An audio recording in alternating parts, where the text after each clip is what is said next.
Hi అండి. నమస్తే. నేను మీ Ramya. Welcome back to Vihamikku creations.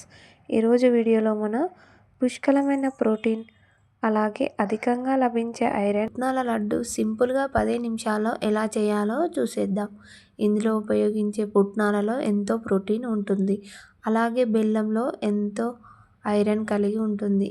ఈ లడ్డు పిల్లలకి స్నాక్స్ లాగా రోజుకొకటి ఇస్తే ఎంతో ఇష్టంగా తింటారు. ఇది తినడం వల్ల హెల్త్కి ఎంతో మంచిది.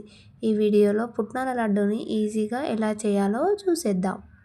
ముందుగా కావలసిన పుట్నాలని తీసుకుందాం. ఇక్కడ నేను 1 కప్పు పుట్నాలని యూస్ చేస్తున్నాను. మీరు కావాలంటే పుట్నాలని రోస్ట్ చేసైనా తీసుకోవచ్చు.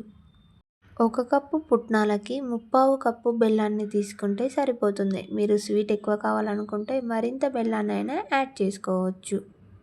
ముందుగా ఒక కడాయి తీసుకొని స్టవ్ మీద పెట్టి హీట్ అయ్యాక 1 టేబుల్ స్పూన్ నెయ్యిని యాడ్ చేసుకోవాలి. నెయ్యి అంతా కరిగించుకున్నాక ముందుగా ప్రిపేర్ చేసుకున్న బెల్లాన్ని యాడ్ చేసుకొని బెల్లం అంతా కలుపుకుంటూ మంచిగా కరిగించుకొని ముదురు పాకం రానివ్వాలి. మీరు కావాలనుకుంటే వాటర్ యాడ్ చేసుకోవాలంటే 2 టేబుల్ స్పూన్ల వాటర్ని యాడ్ చేసుకోవాలి. మరి ఎక్కువగా వాటర్ యాడ్ చేసుకుంటే పాకం అనేది కరెక్ట్గా రాదండి. కాబట్టి కొన్ని వాటర్ని యాడ్ చేసుకుంటే సరిపోతుంది. మీరు వద్దనుకుంటే వాటర్ని స్కిప్ చేసినా పర్వాలేదు. ఈ విధంగా చేసేసుకోవచ్చు. వాటర్ యాడ్ చేసుకోకుండా ఏం ప్రాబ్లం లేదండి. పాకాన్నంతా బాగా కలుపుకుంటూ ఈ విధంగా పట్టుకోవాలి. ఇప్పుడు ఒకసారి మనం పాకం వచ్చిందో రాలేదో చెక్ చేసుకుందాం. ఇప్పుడు ఒక బౌల్లో వాటర్ తీసుకొని అందులో కొంచెం పాకాన్ని యాడ్ చేసుకొని చెక్ చేసుకోవాలి. చెక్ చేసి చూస్తే పాకం అనేది మెత్తగా ఉంది. కాబట్టి పాకం అనేది పర్ఫెక్ట్గా రాలేదు. కాబట్టి మరికొంచెం సేపు పాకాన్ని వేడి చేసుకోవాలి. కొంచెం సేపు తర్వాత మరొకసారి పాకాన్ని చెక్ చేసుకుందాం. ఒక బౌల్లో వాటర్ తీసుకొని వాటర్లో కొంచెం బెల్లం పాకం వేసి చూస్తే పాకం అనేది గట్టి ముద్దలా అవి ఈ విధంగా కొట్టి చూస్తే సౌండ్ అనేది వస్తే మనకు పాకం అనేది పర్ఫెక్ట్గా వచ్చినట్టు. ఇప్పుడు ఈ పాకంలోనికి ముందుగా ప్రిపేర్ చేసుకున్న పుట్నాలను కొంచెం కొంచెంగా యాడ్ చేసుకుంటూ అంతా కలిసేలా బాగా కలుపుకోవాలి.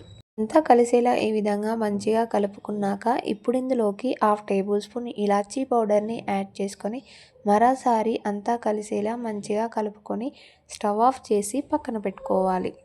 ఇది కొంచెం గోరువెచ్చగా ఉన్నప్పుడే ముద్దల్లా చుట్టుకోవాలండి. చల్లారితే అంతా గట్టిపడి ముద్దల్లా రావు. ఇప్పుడు ఒక ప్లేట్ తీసుకొని నెయ్యి అంతా అప్లై చేసి పక్కన పెట్టుకోవాలి. ఇప్పుడు ఈ ప్లేట్లోనికి ముందుగా ప్రిపేర్ చేసుకున్న పుట్నాల మిశ్రమాన్ని ఈ ప్లేట్లోనికి యాడ్ చేసుకోవాలి. ఈ విధంగా నెయ్యి రాసిన ప్లేట్లోనికి యాడ్ చేసుకుంటే లడ్డూలు చుట్టుకునేటప్పుడు తీసుకోవడానికి వీలుగా ఉంటుంది. లేదంటే అంతా గట్టిపడి గిన్నెకంతా అతుక్కుపోతుంది. ఇది కొంచెం గోరువెచ్చగా ఉన్నప్పుడే చేతికి కొంచెం కొంచెంగా వాటర్ అద్దుకుంటూ కొంచెం కొంచెంగా తీసుకుంటూ చిన్న చిన్న ముద్దలాగా చేసుకొని పక్కన పెట్టుకోవాలి. చూసారు కదా ఎంత పర్ఫెక్ట్గా వచ్చాయో. ఇదే విధంగా అన్ని ముద్దలను చేసుకొని తీసుకోవాలి. అన్నీ ఇలాగే చేసుకుంటే ఎంతో టేస్టీగా ఉండే పుట్నాల లడ్డు రెడీ. చూసారు కదా ఎంత బాగా వచ్చాయో. ఈ పుట్నాల లడ్డు ఆరోగ్యానికి ఎంతో మేలు చేస్తుంది. ఇందులో ఉండే బెల్లంలో ఐరన్, పుట్నాలలో పుష్కలమైన ప్రోటీన్ ఉంటుంది. వీటిని పిల్లలకి స్నాక్స్ లాగా ఇస్తే ఎంతో ఇష్టంగా తింటారు. ఇవి మన పెద్దవాళ్ళు పాతకాలంలో బాగా చేసుకొని తినేవారంట. ఈ విధంగా మీకు నచ్చినట్టయితే మీరు ఓసారి ట్రై చేసి మీ ఫీడ్బ్యాక్ని మా కామెంట్లో చెప్పండి. ఇలాంటి మరిన్ని వీడియోస్ కోసం మా ఛానల్ని తప్పకుండా సబ్స్క్రైబ్ చేసుకొని మీ ఫ్రెండ్స్ అండ్ ఫ్యామిలీకి తప్పకుండా షేర్ చేయండి. Thank you for watching our video.